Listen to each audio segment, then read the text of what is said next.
Câmara dos Deputados aprovou a reforma da Previdência em primeiro turno na semana passada. A segunda votação, tudo indica, ficou para agosto. A proposta de emenda à Constituição traz mudanças importantes no sistema previdenciário e é alvo de críticas e aplausos. Eu vou conversar sobre os impactos econômicos e sociais da reforma com o professor da Faculdade de Ciências Econômicas da UFMG, o economista Rafael Ribeiro. Muito bem-vindo, Rafael. Muito obrigado pelo convite. Rafael, vamos falar primeiro sobre aquilo que foi, digamos, o principal motor do governo ao mandar essa reforma para a Câmara dos Deputados, ou para o Congresso Nacional, que foi o aspecto fiscal. Na sua opinião, a princípio se falava em 1 trilhão e 200 bi projetados, né, que foram projetados pela equipe econômica, agora com as mudanças que a reforma recebeu, são em torno de 900 bilhões. Na sua opinião, esse aspecto fiscal foi atendido? A forma como ele foi calculado, esses 10 anos, né, o impacto de 10 anos, ele é consistente? Como é que é a sua visão da importância da reforma? Bom, a necessidade da reforma, ela tem, eu diria, duas causas. Ela tem uma causa que é conjuntural, ou seja, que é o fato de que a economia vem num processo de crise nos últimos anos, então a arrecadação da Previdência cai, certo? Ou seja, se tem menos gente trabalhando, sofrendo com desemprego, a arrecadação para a Previdência também cai. E os gastos obrigatórios com a Previdência continuam seguindo a sua trajetória normal. Então surge aí um déficit da Previdência conjuntural que é agravado por causa da crise econômica. Nós temos também uma causa da crise do déficit da Previdência que é estrutural, que é o quê? O envelhecimento da população, certo? E esse envelhecimento e o pagamento de benefícios para essa população, ele é rígido, certo? E ele depende das características da base da pirâmide etária do país. Envelhecimento da população é que tem mais gente vivendo mais, dependendo de aposentadoria e pensão por mais tempo. Exato, exato. E isso pressiona os gastos da Previdência, certo? Então, se você tem uma queda da arrecadação ou um crescimento menor da arrecadação em relação ao crescimento da despesa, surge aí o déficit, certo? E que tem impacto sobre o crescimento da dívida do país. Então, a necessidade de se reformar a Previdência, ela existe, certo? Quando você pega, por exemplo, quais são as consequências disso, digamos, para o dia a dia, né, para a vida das pessoas. Quando você tem, hoje, cerca de 43% do gasto primário do governo é gasto com Previdência. E aí, o gasto primário é aquilo que é obrigatório, que o governo não tem escolha. Isso, são os gastos correntes do governo, certo? Que aí entram os gastos com folha salarial, basicamente, certo? E também a gente tem os gastos discricionários, são aqueles gastos que vão aí para recursos como saúde, educação, que hoje em dia representam cerca de pouco mais de 9%. Agora, por que existe um entendimento de inclusive de alguns economistas e especialmente no meio sindical é muito forte esse argumento e entre os auditores fiscais que existe uma justificativa para a reforma que não discute algumas coisas importantes, como, por exemplo, o financiamento da própria Previdência. Isso não entrou em discussão. Não é? Até alguns poucos anos, nós não tínhamos esse déficit. Não é? Ele não existia. O que justifica, o quanto essa discussão é justificada? Bom, quando a gente fala do problema da Previdência pelo lado da arrecadação, algumas questões elas têm que ser levadas em consideração. Bom, uma é aquela que eu já acabei de mencionar, que é o fator conjuntural, ou seja, se tem menos pessoas trabalhando, tem menos gente contribuindo para a Previdência. Isso acaba gerando um aumento do déficit. Isso é conjuntura de crise. Isso, exato. Mas temos também, quando a gente fala do mercado de trabalho, a gente tem fatores que se tornaram estruturais a partir, por exemplo, da reforma da Previdência, ou da reforma trabalhista, certo? Ou seja, se você torna uma série de categorias de ocupações de trabalho mais precárias, ou se você reduz a contribuição e a remuneração de certas categorias, que normalmente são categorias que requerem trabalhadores de mais baixa qualificação, você também reduz a contribuição desses trabalhadores para a Previdência. A própria intermitência, né? Que vai ser muito comum entre essa parcela. Exato, exato. Certo? Bom, aí temos algumas outras questões que eu acho que, o que se argumenta do ponto de vista da arrecadação é a Previdência ela sempre teve algumas contribuições, certo? Mas devido à desvinculação das receitas da União, uma série de contribuições que serviriam para formar esse colchão previdenciário no momento que o país está crescendo, elas foram alocadas em outros tipos de gastos, certo? Então, quando vem a crise, a gente fica sem esse colchão e a Previdência fica descoberta. E aí, o que acontece? Então, mas a grande questão é a seguinte, que se essas receitas, elas antes eram para formar esse colchão para a Previdência, elas estão cobrindo outras coisas, se a gente tivesse deixado elas na Previdência, outras coisas estariam descobertas. Então, é um colchão curto no fim das contas. Exato. A história do cobertor curto. Isso, exato.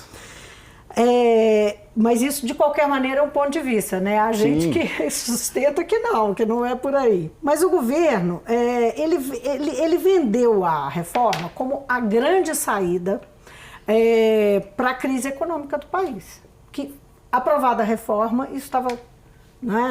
Nós teríamos dado um passo para a retomada, um passo definitivo para a retomada do crescimento econômico. O que nós estamos vendo é o país cada vez mais claudicante, sem conseguir sair de um processo recessivo, com uma perspectiva de um PIB cada vez mais baixo, nesse ano de 2019, e com redução do PIB de 2020.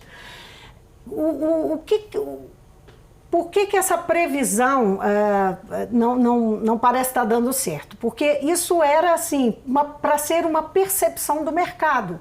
O mercado sentia que não, aprovou a reforma da Previdência, agora nós vamos investir, agora a coisa vai ser retomada. O que deu errado? Bom, o que deu errado é uma pergunta complexa. Mas assim, vamos tentar abordar alguns pontos aqui.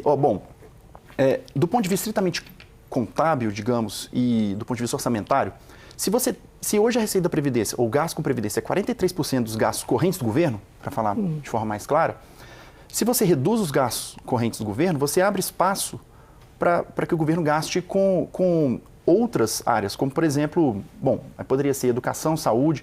Você pega, por exemplo, o investimento do governo hoje, o investimento dos estados, por exemplo, a gente não está falando de reforma dos estados ainda, mas o investimento dos estados em infraestrutura, hoje, ele caiu 64% em 4 anos. Ou seja, o governo não tem recurso público para investir hoje. Então, por esse lado, a reforma da Previdência ela pode gerar um pequeno espaço fiscal a depender de algumas questões, como, por exemplo, que podem limitar esse espaço fiscal, como, por exemplo, a própria regra do teto dos gastos, que limita o crescimento dos gastos, certo? Então, ou seja, mesmo que esse espaço gerado com o corte no gasto com Previdência, mesmo esse espaço fiscal sendo gerado, talvez ele não se reverta em investimento público, certo? Fora outras regras também fiscais, que impõem restrições do ponto de vista de gasto do governo. O que se argumenta é o seguinte, o principal argumento em favor da reforma da Previdência como um facilitador e encorajador do crescimento econômico seria qual? Bom, quando o governo arruma as contas, certo? O empresário olha o déficit da Previdência, ele olha o déficit público, a princípio, cairia, ou seja, não existe ainda garantia que isso vai acontecer, mas digamos, o empresário olharia isso. Esse é o mecanismo... Isso é uma projeção. Isso, esse é o mecanismo pelo qual a reforma da Previdência estimularia o investimento privado. Ou seja, o empresário olharia o governo com suas contas mais equilibradas, ele teria mais confiança no futuro e, a partir daí, ele investiria. Agora, a questão é a seguinte, vamos para ser bem claro. Se você pega o dono de uma loja de roupa, uma pessoa que trabalha com varejo, por exemplo, essa pessoa hoje está vendendo pouco, se você pergunta para ela, a reforma da Previdência vai fazer você investir mais?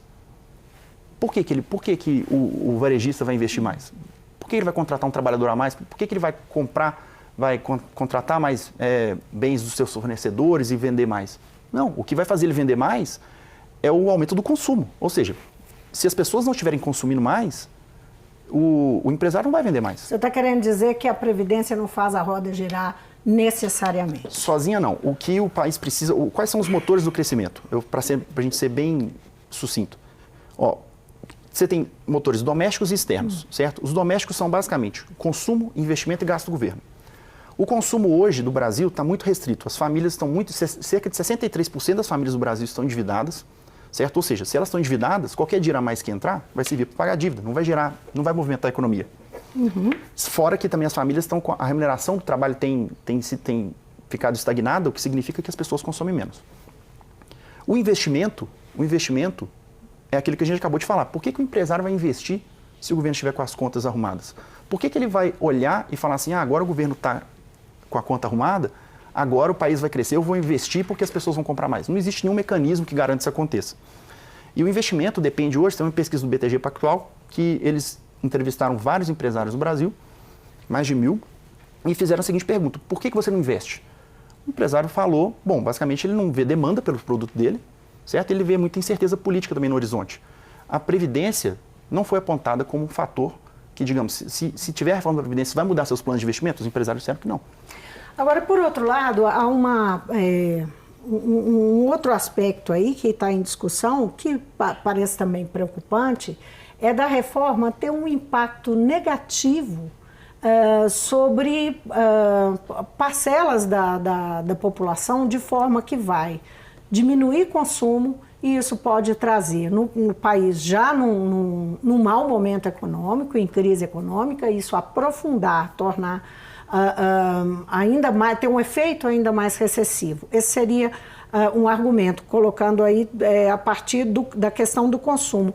Isso também, consumo também em relação aos pequenos municípios, onde a maioria da população, isso é um dado concreto, a maioria da população dos pequenos municípios é feita de aposentados e pensionistas e usam o dinheiro da aposentadoria e das pensões nas cidades, no comércio das cidades, e fazem essas cidades, a roda girar nessas cidades.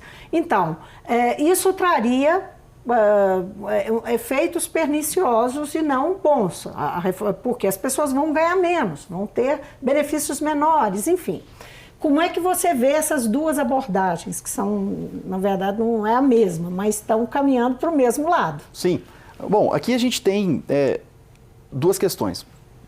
Por um lado, bom, como eu disse, a reforma da Previdência, no momento, ela é só no âmbito federal, não foi discutido no âmbito dos municípios dos estados. Mas digamos, ainda se discute a possibilidade concreta de ser feito no Senado, né, essa inclusão.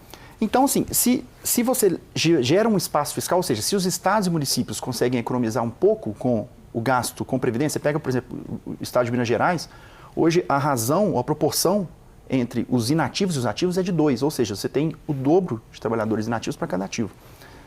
Então, se você gera uma reforma da Previdência no nível dos estados e dos municípios, ela pode gerar um espaço fiscal, digamos, para os governos poderem investir em infraestrutura ou serviços básicos que a população precisa, certo? Isso pode ajudar a movimentar a economia. Investimentos, por exemplo, em saneamento básico são feitos basicamente pelos municípios, investimentos em rodovias, ou seja, são investimentos que podem ajudar a girar a roda da economia e que dependem do orçamento público, muitas vezes. Só para quem está acompanhando, mas não pega esse assunto muito bem, quando você diz que dá um espaço fiscal, é porque o governo vai arrecadar mais, as alíquotas vão ser maiores. Não, é por conta de alíquota? É porque ele vai gastar menos com a Previdência, então ele, a princípio, nada garante que ele vá fazer isso, mas se ele gasta menos com Previdência, ele pode gastar mais, como, por exemplo, investimento em saneamento básico. Okay. Não quer dizer que isso vai acontecer. Mas para ele gastar mais tem que ter alíquotas maiores dos contribuintes. Bom, não necessariamente. Se ele reduzir o gasto, ele pode alocar mais recursos para outras áreas, com a mesma alíquota, digamos. Mas é que as duas... Interrompi seu raciocínio só para entender. Vamos lá. Agora, tem um ponto negativo que é esse que você está falando. Ou seja, o que eu estou querendo dizer é o seguinte, que você tem pontos positivos e negativos, que a gente tem que ver como que isso vai acontecer. Um ponto negativo seria justamente o que você falou, que é o quê? A redução, se você tem uma reforma previdenciária que tem um caráter negativo do ponto de vista de distribuição de renda, você está tirando, falando de forma bem clara, você está tirando dos mais pobres e favorecendo os mais ricos, certo? Quando isso acontece, o que acontece? Bom, os mais pobres, que são aqueles que realmente consomem, certo? Se você tira dinheiro dos mais pobres e passa os mais ricos, o pobre, quando ele pega, se você dá R$5.000 na mão do pobre, ele vai consumir esse dinheiro, vai no armazém, vai comprar arroz, feijão, carne, farinha, ele vai girar a economia local.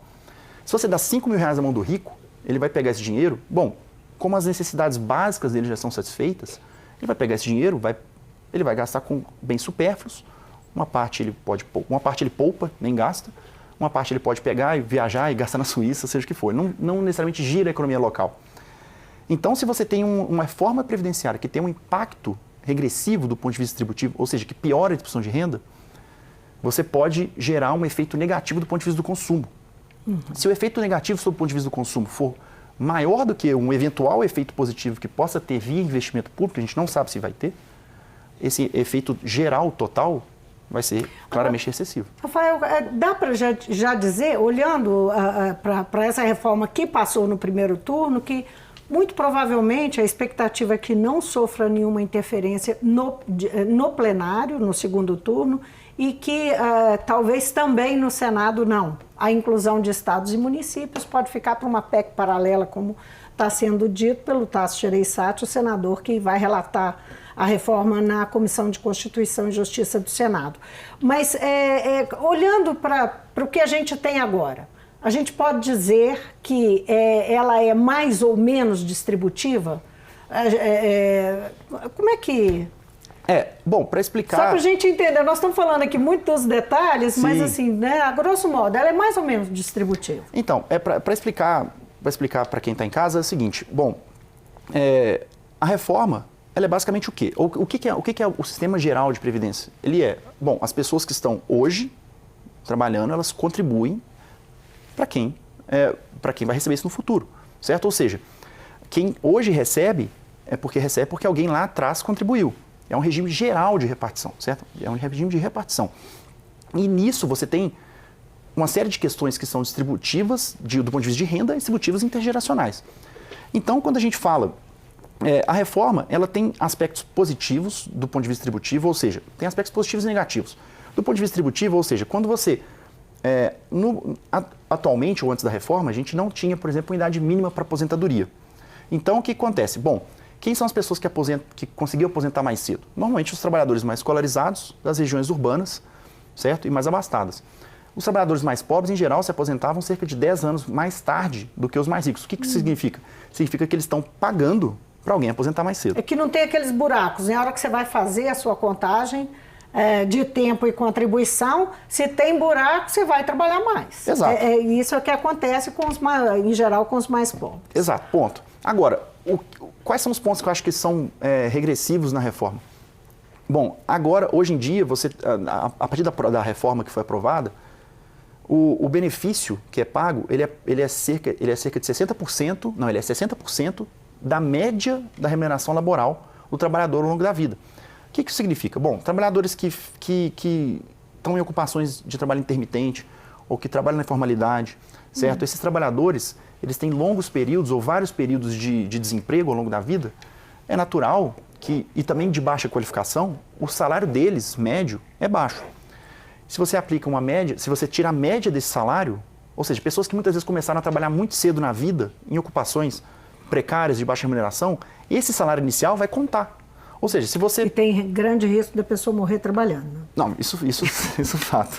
Com 40 anos de contribuição e mais um monte de espaços vazios nessa linha do tempo. Sim, né? Sim. Agora, o governo vendeu como uma reforma distributiva. Uma reforma que ia atacar a questão das desigualdades sociais ou da desigualdade social que nós temos no país, né? Quem realmente perde e ganha com essa reforma?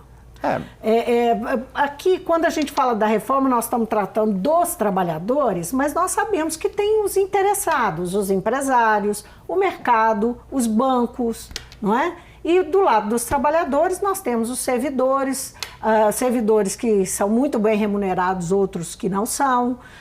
Nós temos a grande massa do regime geral da Previdência, não é? Da iniciativa privada. Quem ganha e quem perde? Bom,